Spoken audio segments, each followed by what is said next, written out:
All right, everybody, I am back with a brand new DC update, and I am currently not in my studio because I did something incredibly stupid over the weekend, and my wife and I got another Labrador Retriever. My wife promised me when I was on my, getting out of surgery after my accident, that when I could walk again, she would get me another puppy. And so we did. We got a 12-month-old yellow lab, and I cannot leave this puppy alone.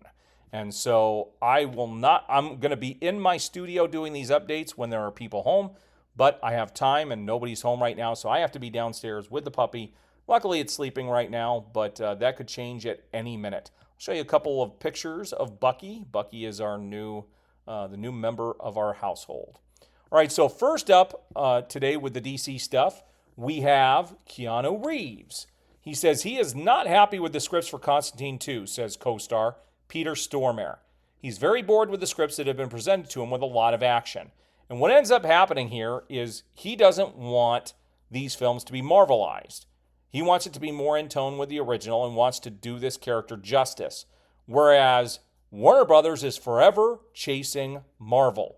They want to Marvelize everything. And that's going to be kind of a theme as we run through today's video, and there's plenty of proof of it. And hopefully, the bottom line with this film may never happen. It's going to be up to Keanu Reeves being happy with a script. Now, I think this is somewhat unfortunate. It says Real Outreach is funding a Superman screening for underprivileged kids for when the film releases this summer, and they want the public to help donate to fund those showings. Now, what's sad about this is if you're really going to help underprivileged kids, is giving them a free ticket to a movie really the way to go about doing it? This is about bolstering the image of the studio. It's not about helping underprivileged kids. And it's unfortunate because there are much better ways that they could do it. Crazy Catman, this won't be the only time we see this individual in my video today, but they said, only way to boost the box office for this crap. Buy tickets for people who may never even care about it. Don't support underprivileged kids in a serious way. Buy tickets for a movie so you can boost super shit box office numbers. Sad. And that's my sentiment too. Warner Brothers is only doing this to bolster ticket sales. It really doesn't have anything to do with underprivileged kids. I wish it did. There are much better ways that they could help those individuals instead of tickets to Superman. Also, for you guys who are interested, I do have my review up for Karate Kid Legends.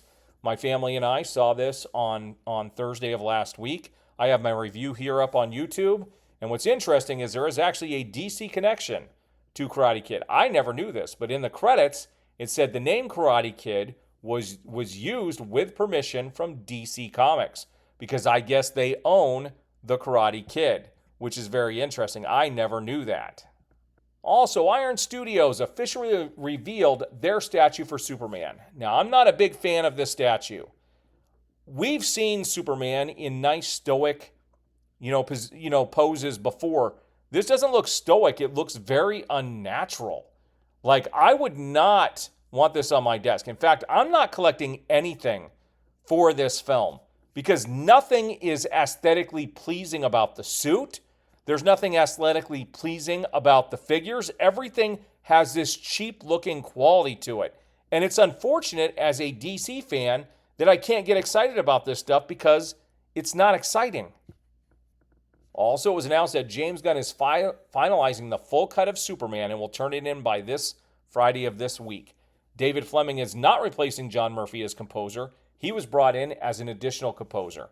Now, what's interesting about this is, and this is kind of my feeling about the whole Superman production, is that James Gunn is just taking a lot of stuff from other creators and kind of putting it together into the Superman film, which is unfortunate because you're going to have 3 composers on this now because a lot of it is done by John Williams. You have David Fleming is now coming in, and John Murphy was supposed to be the main composer. We'll see how it's all listed out in the credits when the movie finally comes out, but it seems to be a hack job that they're putting together here. So there is a website called Box Office Theory who is now projecting how much Superman is going to earn in its first weekend. He says Superman is tracking to earn domestically $154 million to $175 million on its opening weekend based on early forecast. The film is potentially set to soar as 2025's best opening. First of all, let's say it gets on the high end of that. That's still not going to be 2025's best opening. That goes to Lilo and Stitch, which apparently Disney nailed this movie out of the park. Because my daughter, who's 18, went and saw it. We were going to try to see it as a family, and it never happened.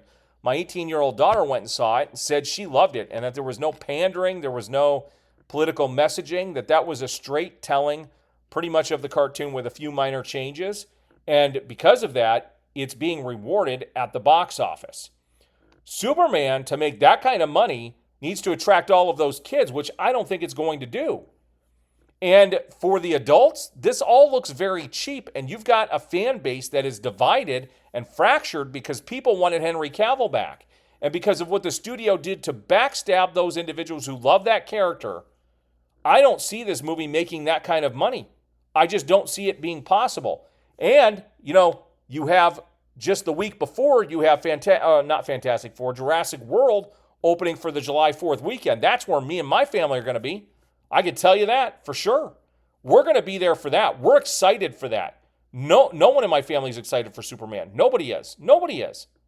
My kids don't even want to go see it at all. And my wife's only going to go see it because my daughter and her husband want to go see it. That's it. Outside of that, we would not be supporting this at all. And that's sad as a DC fan. If this movie was coming out over the July 4th weekend, maybe.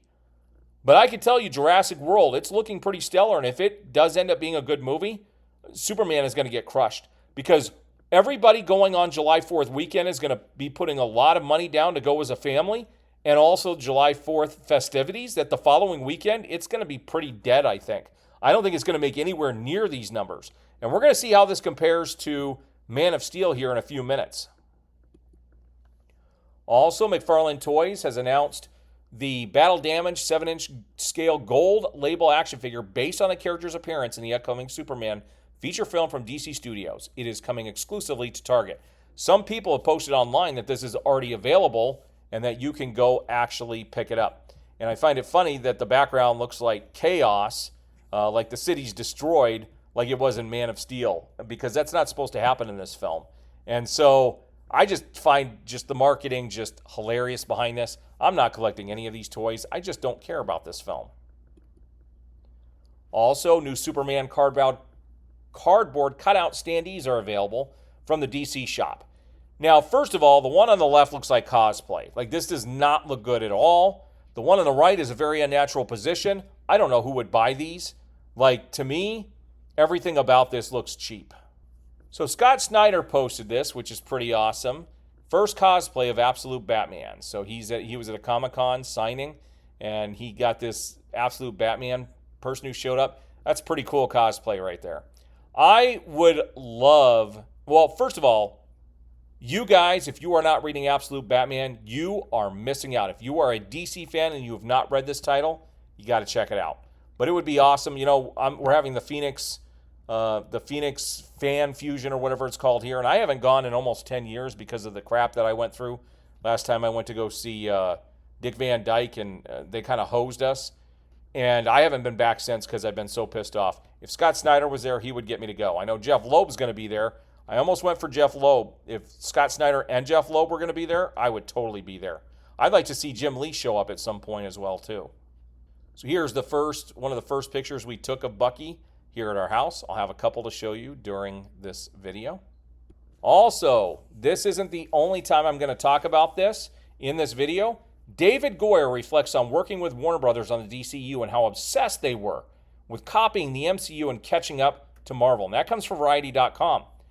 But we're going to see more stuff coming up with an interview that was done.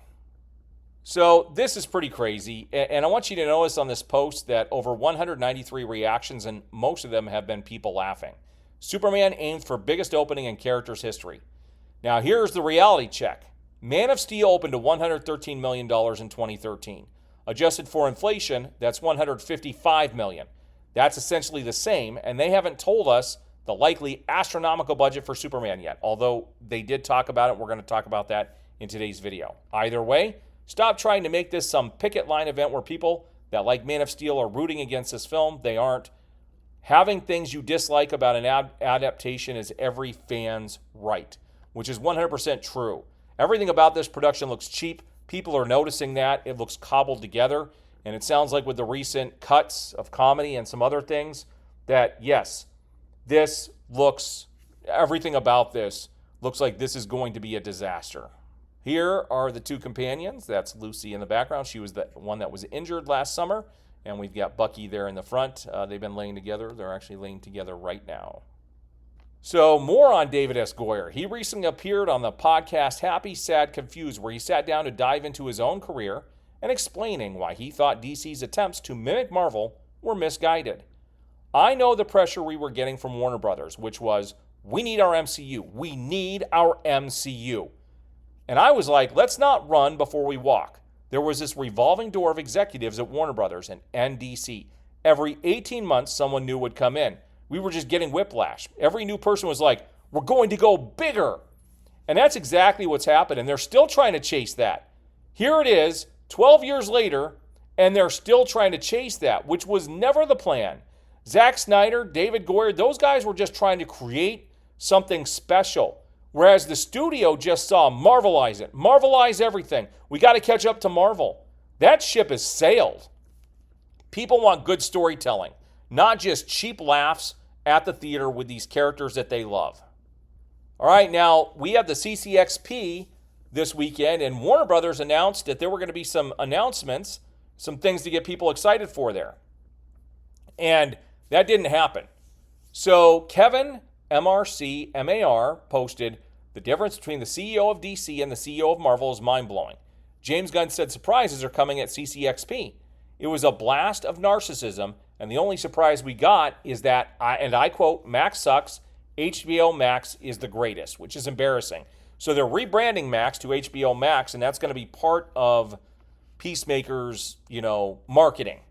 Now, they did reveal some things about Peacemaker, which we're going to be talking about in this video. And there was one other panel after this. The people online were posting the same picture saying a ton of people were trying to get in because they were expecting something amazing to happen. And we're going to see exactly what happened.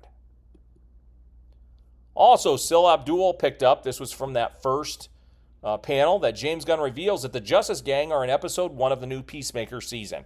And if you've seen the trailer, it's disgusting what they're doing with these characters are nothing but a joke.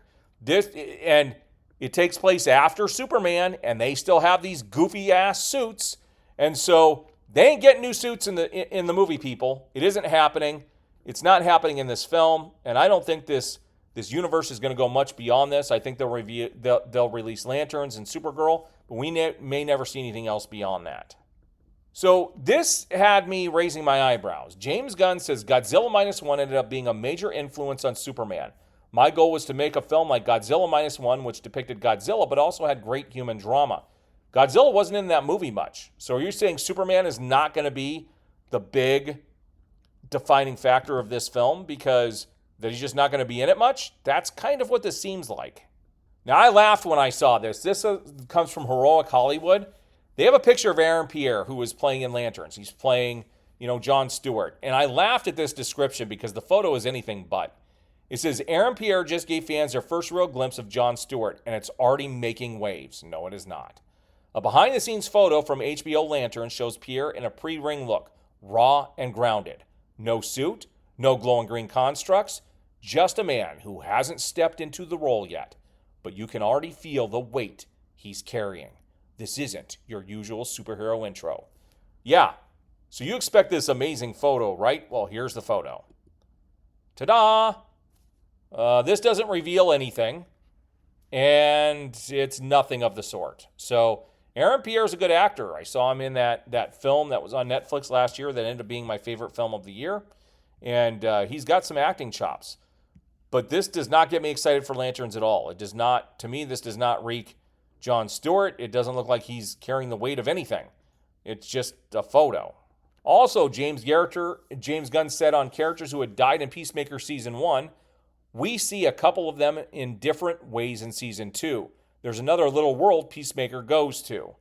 And this is how they're going to probably explain the DC switch. There are pocket universes there like there are going to be in Superman. So that's also going to be a part of this as well. So here you go, the second panel that everybody was excited for. What happened in that panel?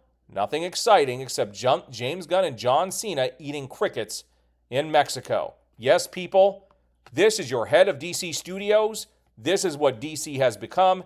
And everybody who was there at this panel said John Cena was definitely on something. How sad, how much of a mockery have they turned DC into? This is absolutely ridiculous. And I made the point on Twitter this weekend that how come we don't see the director of Fantastic Four out there with all of his marketing? How come we don't see the director of Jurassic World with all of that marketing?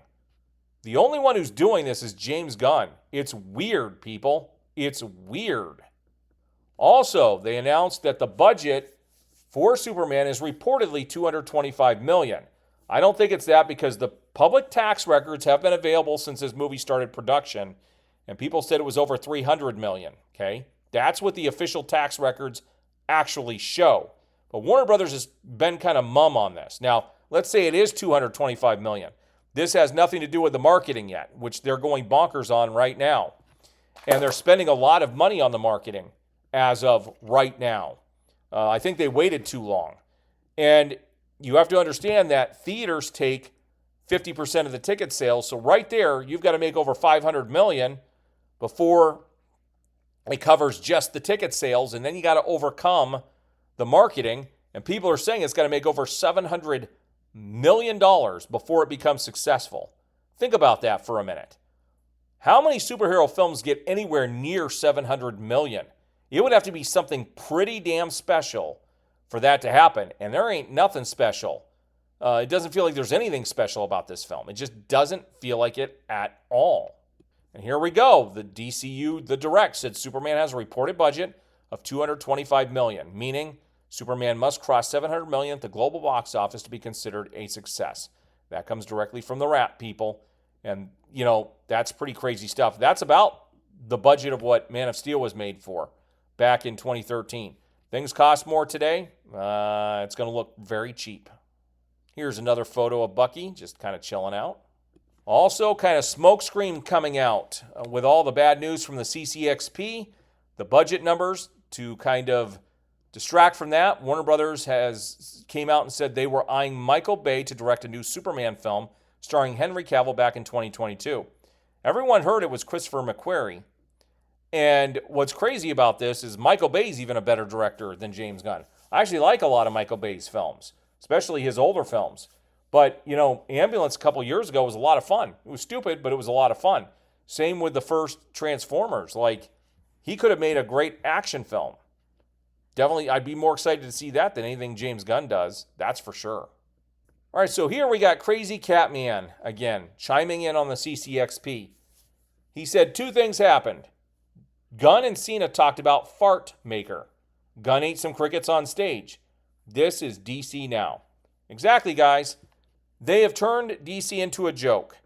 This is what we are getting. I hope all the people that were clamoring for a change are happy with this change because they're going to make fun of our characters. This is what you asked for.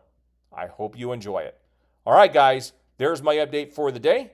We will see you on the next video.